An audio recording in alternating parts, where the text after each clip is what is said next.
Did you know there are so many star beings cheering you on? And when we say cheering you on, we say cheering on Earth and what Earth and Earth humans are going through at the moment. And there are just as many star beings who could not care less. And what those two groups of star beings have in common is a higher perspective and a much broader and in-depth view of what you are and what Gaia is and what Earth is.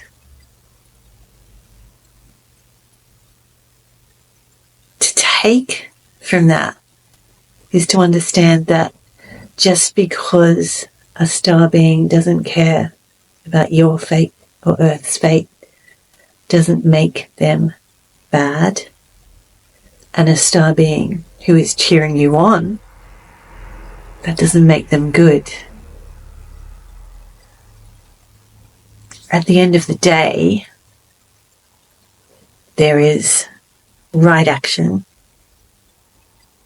which is cause no harm, in a sense. But again, that is a unlimited sense, but for the sake of using it in an Earth context, we will say there is right action, so cause no harm. And there can be evil.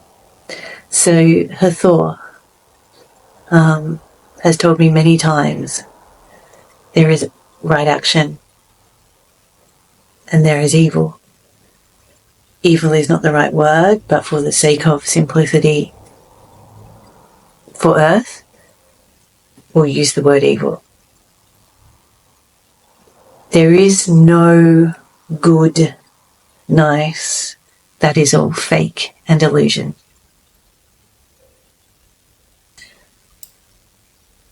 And if you think about it, think about the really fake, nice people in Earth society.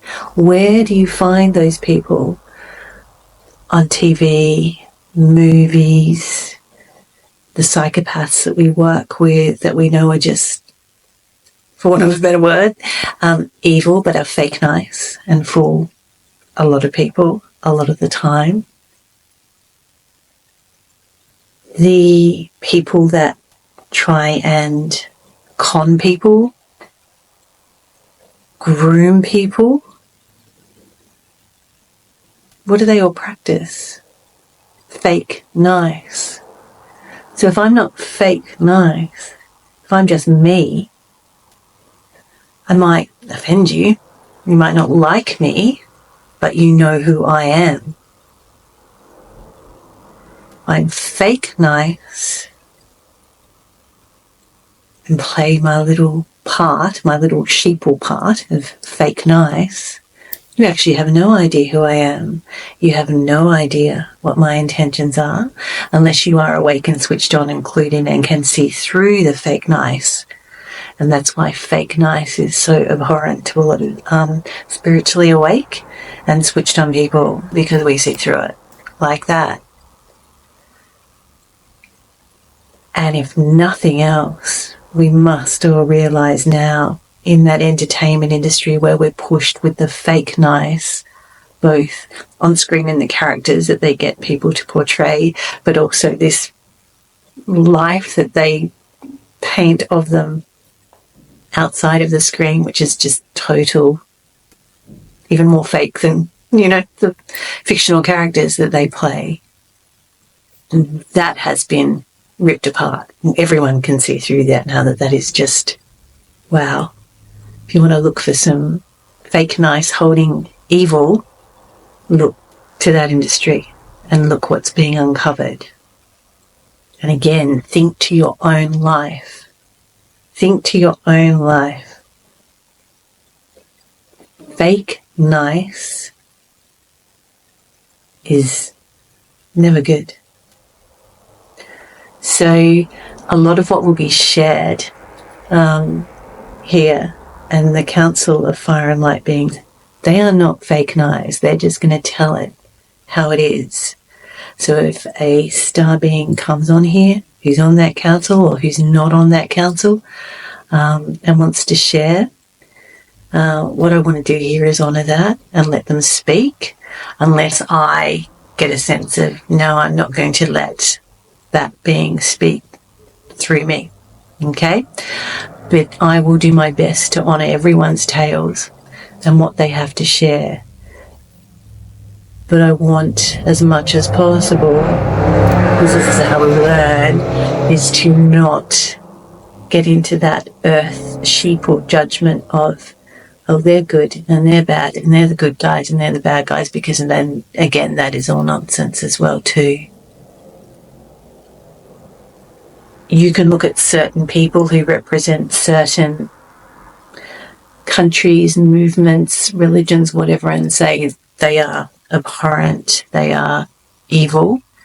You couldn't write off everyone in that country, that religion, that movement, and say, well, the whole lot of them are, evil. That would be crazy. So again, with the different star beings, with the different star races, the same applies.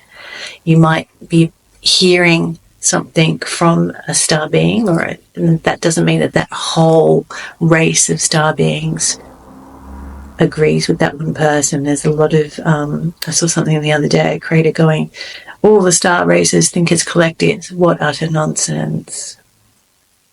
What utter nonsense. They certainly were collective, and that would be something for Earth to learn. Work as a collective, work together. But they are as different and as varied as you and all the people that you know are. The personality, the individual that is you, the personality that you've carried here, whether you are a starseed reincarnated to help Earth at this time, or born on Earth, but even if you are born on Earth of Earth heritage, way back when, you came from the stars as well. We're all from the stars. We're all aliens. We're all galactic, and that's why this council just says Council of Fire and Light. Do we have to tell you that we're galactic? No. You're as galactic as we are. You're as alien as we are. We all come from the stars.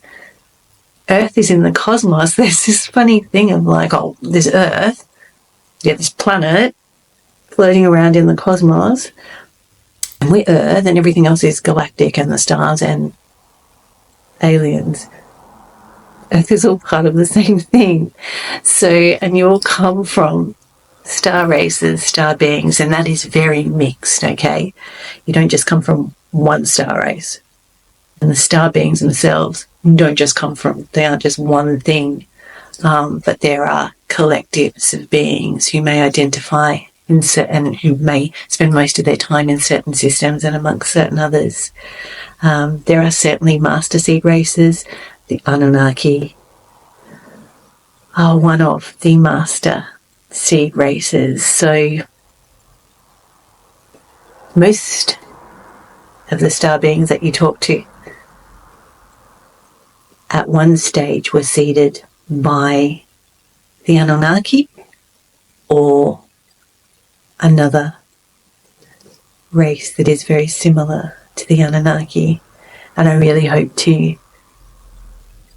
get them on here to speak. And I just got goosebumps, so we might. So, because they don't tend to speak much. So, literally, Anunnaki are very vocal, very good at sharing, which we love. Thank you, my beautiful Anunnaki family.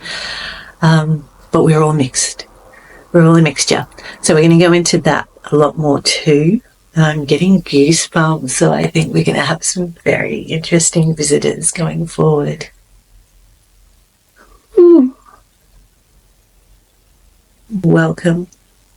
I hope you learn a lot, and I hope you really enjoy this space. Blessings.